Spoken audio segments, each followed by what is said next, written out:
Nagpapasalamat ako sa ating chair dahil una nating maririnig ang kwento ng mga biktima at naulila ng war on drugs.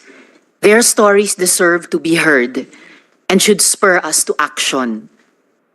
Mga kababayan, dati walang kagatol-gatol na nangako si President Rodrigo Duterte na papatayin niya ang kapwa niya Pilipino. Mga ama, ina, anak, magkakapamilya at magkakapitbahay, mga journalist, mga kritiko, alang-alang sa baluktot na pagkakaintindi niya sa kaayusan at kapayapaan. Yan ang isa sa mga pangako niyang sana hindi na lang niya tinupad.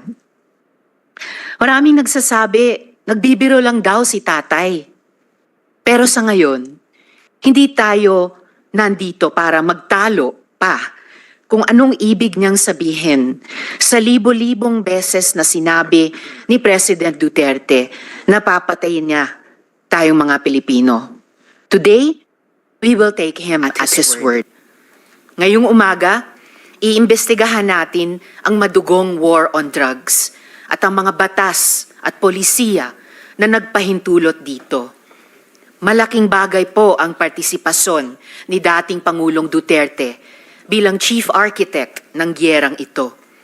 Kulang ang anumang investigasyon kung hindi siya tatanungin. Ngunit, hindi ito tungkol lang sa kanya dahil bawat biktima ng EJK at mga naulila nila ay biktima ng sistematikong pang-aabuso. In the end, the perpetrators were even rewarded. Pare-pareho ang resulta ng investigasyon.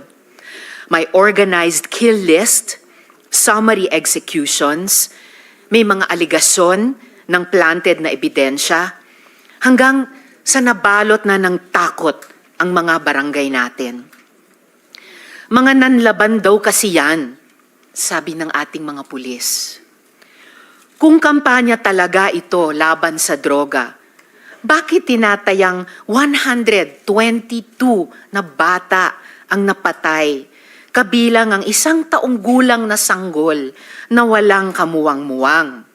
Nanlaban? Yung 32 na namatay sa Bulacan sa loob ng iisang gabi noong 2017, lahat ba yon nanlaban? Talaga?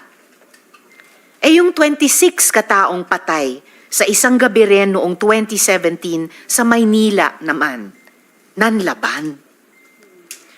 Para sa maraming biktima, hindi madali ang manindigan para sa kanilang mga karapatan.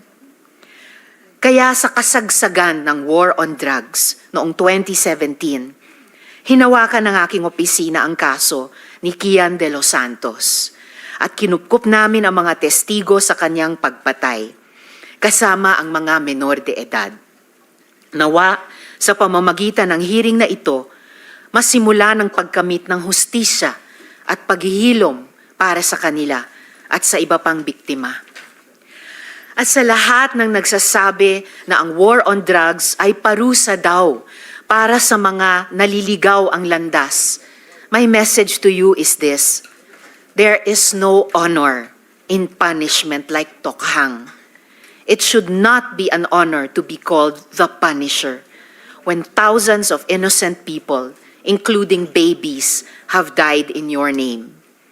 Hindi kailanman ipagmamalaki ng mga Pilipino ang war on drugs na yan. Salamat, Mr. Chair.